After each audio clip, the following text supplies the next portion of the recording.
नमस्कार साथियों, कैसे हैं आप। आज की वीडियो में मैं लेके आया हूँ क्लास 11th की अकाउंटेंसी के chapter 4 recording of transaction second के एमसीक्यूज। तो अपना पहला क्वेश्चन है, withdrawal of cash from bank is recorded in, मतलब कि अपन ने बैंक से कोई नगद का आहरण किया है तो वो अपन कहाँ उसका दर्ज करेंगे। तो ऑप्शन बी है debit of cash column and credit of bank column. मतलब कि ये कॉन्ट्रा एंट्री है तो इसकी दोनों तरफ एंट्री होगी, डेबिट साइड में भी और क्रेडिट साइड में भी।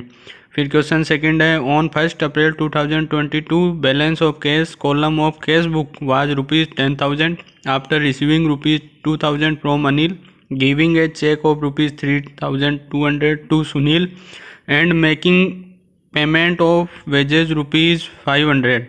Balance of cash will be, मतलब 1 अप्रैल 2022 को अपना कैश कॉलम का नगद बही में अपना जो नगद कॉलम होता है उसमें उसका बैलेंस 10,000 रुपये था। फिर उसके बाद अपने को 2,000 रुपये अनिल से मिले और अपन ने 3,200 रुपये का एक चेक सुनील को दिया और अपन ने मजदूरी के 500 रुपये चुकाए हैं। तो कैश का क्या बैलेंस रहेगा।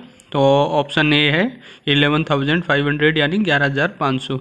तो इसमें अपन 10,000 में सबसे पहले 2,000 रुपये जो अपने को अनिल से मिले हैं वो जोड़ेंगे और 500 रुपये की जो अपन ने मजदूरी चुकाई है वो अपन कम कर देंगे। जो अपन ने चेक दिया है सुनील को उससे अपने को मतलब नहीं है, क्योंकि इससे नगद इफेक्ट नहीं हो रहा है, इससे बैंक खाता ही इफेक्ट होता है, तो उसका केस में कोई फ़र्क नहीं पड़ेगा। तो इसलिए 11,500 ऑप्शन। फिर क्वेश्चन थर्ड है, it is system of paying advance in the beginning and reimbursing the amount spend from time to time to the petty cashier.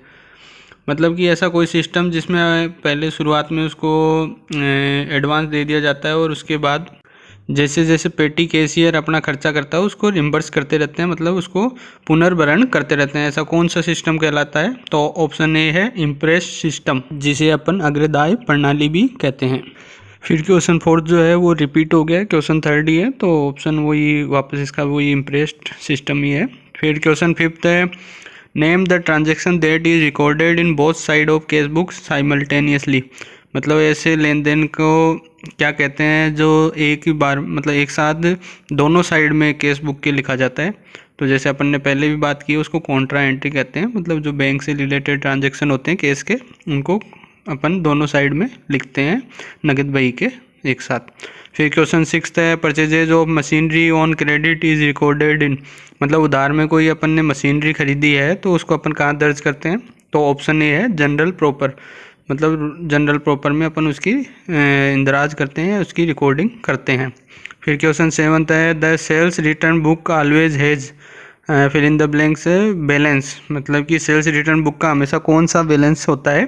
तो ऑप्शन ए है डेबिट, वो हमेशा डेबिट ही रहेगा। फिर क्वेश्चन 8 है, which account will be debited in case of life insurance premium is paid by proprietor from business case. मतलब कि जो मकान जो मालिक है बिजनेस का उसने लाइफ इंश्योरेंस प्रीमियम का भुगतान किया है बिजनेस के नगद से या उसके केस से, तो इसको क्या कहेंगे अपन। तो ऑप्शन डी है ड्राइंग्स, मतलब ये एक आहरण है, उसने अपने पर्सनल खर्चों का भुगतान किया है। फिर क्वेश्चन 9 है, विच ऑफ द फॉलोइंग में हैव बोथ डेबिट और क्रेडिट बैलेंस, मतलब निम्न में से कौन सा है अकाउंट जो डेबिट और क्रेडिट दोनों में से कोई सा भी उसका बैलेंस हो सकता है। तो ऑप्शन बी है only bank column of case book, मतलब कि बैंक कॉलम जो होगा वो कभी भी डेबिट भी हो सकता है, कि ज़रूरी नहीं है कि अपने पास बैंक में पैसे ही हो, वो क्रेडिट भी हो सकता है कि अपन ने जितने पैसे थे उससे ज़्यादा आहरण कर लिया हो, तो वो ओवरड्राफ्ट जो सिचुएशन होती है तो उस सिचुएशन में ये क्रेडिट भी हो सकता है। फिर क्वेश्चन 10 है, which is not Contra entry in cash book, मतलब कि निम्न में से कौन सी कॉन्ट्रा एंट्री नहीं होगी नगद बही में। तो ऑप्शन सी है cash withdrawn from bank for personal use, मतलब जो अपन ने खुद के खर्चों के लिए जो जो मालिक ने खर्चा वो पैसे निकाले हैं बैंक से वो विड्रॉल माना जाता है, वो कॉन्ट्रा एंट्री में शामिल नहीं होगा।